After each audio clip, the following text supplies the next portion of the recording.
దుర్గేగౌడ్ BC political front vice chairman. వాస్తవంగా ఇక్కడికి వచ్చేసినటువంటి కాంగ్రెస్ పార్టీ నేతలు కానీ బీజేపీ పార్టీ నేతలు కానీ వాళ్ళ యొక్క పార్టీ విధి విధానాలు మాట్లాడుతూ ఉన్నారు తప్పితే బీసీలకు ఏం కావాలి అసలు. వాస్తవంగా ఇప్పుడు అక్క చెప్పింది, మా బీసీ సోదరి కాబట్టి ఇందిరా శోభన్ గారు చెప్పారు. వాస్తవంగా కొన్ని కామారెడ్డి డిక్లరేషన్లు ఎన్ని చెప్పారు హామీలు బీసీల కోసం.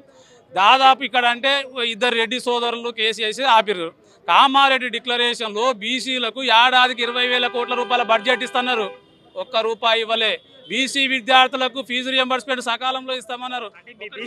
మీ బీసీలకు ఒకవేళ కుడుమిస్తే పండగ అని అడిగే రకం కదా, అందుకే అసంతృప్తి ఉన్నా కూడా మాకు కడుపు నిండింది అని అంటారు. అట్లా ఉంటారు అంటూ కూడా బయట వినిపిస్తుంది. మీరేమంటారు? మేము వాటన్నిటి కూడా పట్టించుకోలే. కామారెడ్డిలో ఎన్నో హామీలు ఇచ్చినప్పుడు కూడా పట్టించుకోలే. మాకు ఏకైక లక్ష్యం ఏంది, చట్టసభల్లో కానీ స్థానిక ఎన్నికలు కానీ విద్యా ఉద్యోగాలలో బీసీలకు రాజకీయ రిజర్వేషన్ కావాలని చెప్పేసి కాంగ్రెస్ పార్టీ ఎన్నికల హామీలో ఎన్ని పెట్టినప్పటికీ కూడా అవన్నీ ఏవి కూడా అడగకుండా ఏదైతే స్థానిక ఎన్నికల్లో బీసీలకు 42%, వాస్తవంగా కులగణన చేసి ఎంత వచ్చింది, వాస్తవంగా కేసీఆర్ చేసినప్పుడు 59 వస్తే ఇదే కాంగ్రెస్ చెప్తే 56 వచ్చినాయి. అదే ఓసీలది ఆయన చేసినప్పుడు దాదాపు 10% వస్తే వీళ్ళు చేస్తే 15% వచ్చింది. అంటే జనాభాలో కూడా తగ్గించినటువంటి పరిస్థితి. అయినప్పటికీ కూడా మేము 14% రిజర్వేషన్ తక్కువ ఇచ్చినప్పటికీ కూడా ఈ రాష్ట్ర ప్రభుత్వానికి చెప్పాం, ఖచ్చితంగా బీసీ రిజర్వేషన్లు కావాలంటే దేశంలో 29 రాష్ట్రాలలో ఎక్కడ కూడా జీవోల ద్వారా రిజర్వేషన్లు అమలు కాలేదు. 35 సంవత్సరాలుగా కోర్టులలో కేసులు వేస్తూ ఉన్నారు, రిజర్వేషన్ ఆపుతా ఉన్నారు. కాబట్టి జస్టిస్ ఈశ్వరయ్య గారు చెప్పారు, మా ఐఏఎస్ చిరంజీవులు గారు చెప్పారు, చాలామంది బీసీ నేతలు చెప్పాము. మేము కూడా 35 సంవత్సరాలు బీసీ ఉద్యమంలో పనిచేస్తూ చెప్పాం, ఇది కేవలం తమిళనాడు తరహాలో బీసీ రిజర్వేషన్ పెట్టాలి. మీ రాహుల్ గాంధీ గారితో పార్లమెంట్లో మాట్లాడించండి. ఇండియా కూటమి నుంచి 235 మంది పార్లమెంటు సభ్యులు ఉన్నారు. అక్కడ చెప్పాడు రేవంత్ రెడ్డి గారు, ఈ యొక్క కేంద్ర ప్రభుత్వాన్ని మెడలు వంచుతాం, ఈ 50% రిజర్వేషన్ యొక్క గోడలు బద్దలు కొడతామని చెప్పారు. ఒక్క ఇటుకల్లో కూడా తీయలేదండి. ఎక్కడ చేశారు? జంతర్ మంతర్ దగ్గర మీరు ధర్నా చేస్తే 35 మంది పార్లమెంటు సభ్యులు వివిధ రాజకీయ పార్టీల నుంచి మద్దతు తెలిపారు. తెలంగాణలో పెట్టినటువంటి బీసీ బిల్లుకు మద్దతు తెలుసని చెప్పారు. కానీ పార్లమెంటులో ఆపరేషన్ సింధూర్ మీద వారం రోజులు స్తంభింపజేసారు. బీహార్ ఎన్నికల్లో ఓట్లు గల్లంతాయని చెప్పేసి 15 రోజులు స్తంభింపజేసారు. కానీ ఈ దేశంలో ఉన్నటువంటి 70 కోట్ల మంది బీసీల కోసం ఒక్కరోజు కూడా పార్లమెంట్లో స్తంభింపజేయలేదు. నిజంగా ఈ రాష్ట్ర ప్రభుత్వాలకు చిత్తశుద్ధి ఉంటే, బీసీలకు రిజర్వేషన్లు ఇవ్వాలనేటువంటి చిత్తశుద్ధి ఉంటే ఖచ్చితంగా పార్లమెంట్లో మాట్లాడేవాళ్ళు. వాళ్ళు మాట్లాడకపోయినా ఇక్కడ నుంచి ప్రాతినిధ్యం వస్తున్నటువంటి పార్లమెంటు సభ్యులు 8 మంది ఏ ఒక్క రోజైనా మాట్లాడారంటే వాళ్ళు కూడా మాట్లాడలేదు. పైగా ఇక్కడికి వచ్చేసి మళ్ళీ ఇక్కడ ఉన్నటువంటి జాతీయ పార్టీ ఇక్కడ ఒక మాట మాట్లాడుతుంది, అసెంబ్లీలో తీర్మానంలో పాల్గొంటారు, అక్కడ పార్లమెంట్లో పోయేసరికి ఇక్కడ ముస్లింలు ఉంటారు. అరే ముస్లింలో ఉండాలి, మీరు పెట్టినటువంటి మహిళా బిల్లులో ముస్లింలు లేరా? మేము ఒకసారి జాతీయ పార్టీ అయినటువంటి బీజేపీ అర్థం చేసుకోవాలి. ఈరోజు మీరు 32%. ఇప్పుడు మీరు ఆక్షేపించేది రాష్ట్రంలో ఉన్న పార్టీలనా లేదా కేంద్ర పార్టీనా లేకపోతే మీ జాతి మొత్తాన్ని? అన్ని పార్టీలు మోసం చేస్తున్నాయి సార్ ఇక్కడ బీసీలను. బీఆర్ఎస్ పార్టీ ఎందుకంటే గతంలో 34% రిజర్వేషన్ ఉండేది బీసీలకు.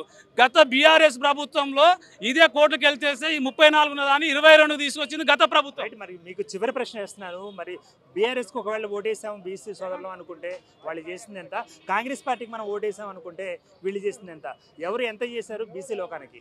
ఇప్పుడు ఎవరు ఏం చేయలేదు. ఇప్పుడు బీఆర్ఎస్ పార్టీ ఏం చేయలేదు, బీజేపీ ఏం చేయలేదు, కాంగ్రెస్ పార్టీ ఏం చేయలేదు. కేవలము బీసీలను ఓటు బ్యాంకునే వాడుకుంటున్నారు. ఓట్లు వచ్చినప్పుడు ఏదో ఇంకెంతకాలం ఓటు బ్యాంక్ అని చెప్పుకుంటారు, అలాగే చెప్పుకొని తిరుగుతారు మీ బీసీ నాయకులు. ఎంతకాలం అంటారు? మేము చెప్పుకొని తిరగలేదు, వాళ్ళు చెప్తా ఉన్నారు. బీసీలకు మేము అధికారంలోకి వచ్చేస్తే రిజర్వేషన్ ఇస్తాము, బీసీలకు మంచి బడ్జెట్ పెడతామని చెప్పి వాళ్ళు మోసం చేస్తూ ఉన్నారు బీసీలను. బీసీలు ఎప్పుడు కూడా ఒకటే స్టాండ్ మీద ఉన్నారు. మేము ఎవరు భిక్ష అడుగుతున్నాం, ఎస్సీలు తీసుకుంటున్నారు, ఎస్టీలు తీసుకుంటున్నారు. ఈరోజు రెడ్డి సామాజిక వర్గాలు 10% రిజర్వేషన్ పొందుతా ఉన్నారు. మా రిజర్వేషన్ మాకు కావాలని చెప్పేసి అన్ని రాజకీయ పార్టీలను విజ్ఞప్తి చేస్తా ఉన్నాం. కానీ ఏ ఒక్క రాజకీయ పార్టీ బీసీల యొక్క మనోగాథలను అర్థం చేసుకోవట్లేదు. ఈరోజు జరిగినటువంటి దాంట్లో ఏంటంటే జీవో 9 పైన తాత్కాలిక స్టే ఇవ్వడం జరిగింది. ఈ జీవోను సస్పెండ్ చేయడం కానీ కొట్టివేయడం కానీ ఏం జరగలేదు. ఒకటి. రెండోది, హైకోర్టు అడిషనల్ సమాచారం ఏమన్నా ఉంటే పిటిషనర్కు 2 వారాల్లో వేయమంది. అదేవిధంగా అన్ని పొలిటికల్ పార్టీలకు స్టాండ్ చేయమన్నది. తర్వాత రాష్ట్ర ప్రభుత్వానికి 4 వీక్స్లో కౌంటర్ ఫైల్ చేయమన్నది. సో దీంతో ఎలక్షన్ ప్రాసెస్కు తాత్కాలికంగా అంతరాయం కలిగింది. ఈ 4 వీక్స్ తర్వాత మళ్ళీ కోర్టు ఇచ్చే జడ్జిమెంట్ ప్రకారం పైన ఎలక్షన్ ప్రాసెస్ ముందుకు పోవడం జరుగుతుంది. సో మేమేమంటున్నామంటే ఈ 42% జీవో అనేది రాష్ట్ర ప్రభుత్వం కులగణన జరిపి డెడికేటెడ్ కమిషన్ అపాయింట్ చేసి ఆ కమిషన్ రిపోర్టు ఆధారంగానే ఇవాళ ఎంపరికల్ డాటాను బేస్ చేసుకొని అదే క్వాంటిఫైయబుల్ డాటాను బేస్ చేసుకొని ఇవ్వడం జరిగింది. కాబట్టి ఈ జీవో ఇవాళ శాస్త్రబద్ధంగా జరిగింది.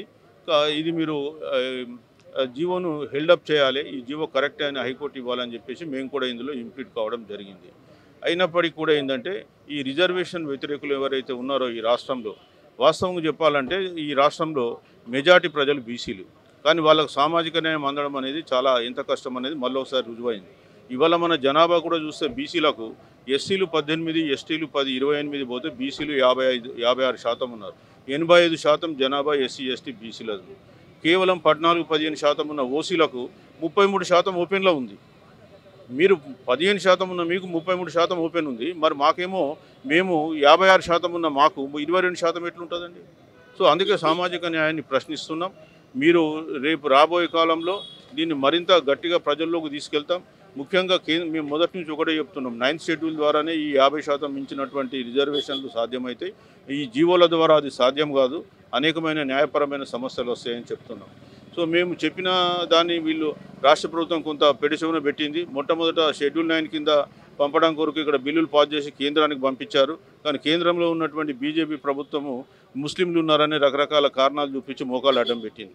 ఇవాళ మీరు తెచ్చిన ఈడబ్ల్యూఎస్లో ముస్లింలు లేరా? అరువులు గారా? మీరు బీజేపీ పాలిత రాష్ట్రాల్లో ముస్లిమ్స్ బీసీలలో లేరా? తెలంగాణలో మొట్టమొదటిసారిగా ముస్లింలను బీసీలలో మొదటిసారిగా పెట్టారా? మరి అవన్నీ పక్కన పెట్టేసి మీరు బీసీలకు ఇవ్వద్దనేటువంటి కుంటి సాగు చూపించి బీసీల రిజర్వేషన్లను అడ్డుకుంటుంది. మీరు ఎవరు అడగకుండానే 10% ఈడబ్ల్యూఎస్ వారం రోజుల్లో తీసుకొచ్చి బీసీల నోట్లో మట్టి కొట్టింది మీరు. ఇవాళ మళ్ళీ మీరు బీసీలకు అడ్డుపడుతున్నారు. రేపు రాబోయే కాలంలో ఖచ్చితంగా బీసీ సమాజాన్ని ఎవరు మోసం చేస్తున్నారో బీసీ ప్రజలు అర్థం చేసుకుంటారు. సో మేము కూడా అందరం కలిసి కూడా యాక్షన్ ప్లాన్ చాకౌట్ చేస్తాం. అట్లాగే బీఆర్ఎస్ కూడా గోడ మీద పిల్లిలాగా నిలబడి ఉంది. వాళ్ళు బీసీలకు సంబంధించిన స్టాండ్ వాళ్ళకు లేదు. అదేవిధంగా వాళ్ళు ఈరోజు 42% రిజర్వేషన్ మేము అనుకూలమని చెప్పి ఒక పిటిషన్ కూడా ఇంప్లీట్ పిటిషన్ ఫైల్ చేయాలి. వాళ్ళ పీరియడ్లోనే జిహెచ్ఎంసీలో 41% బీసీలకు అవకాశం ఉంటే కూడా ఇవ్వకుండా 33% ఇచ్చింది. ఏమి ఇవాళ ఏ పొలిటికల్ పార్టీకి బాధ్యత లేదా? బీసీల ఓట్లు వద్దా?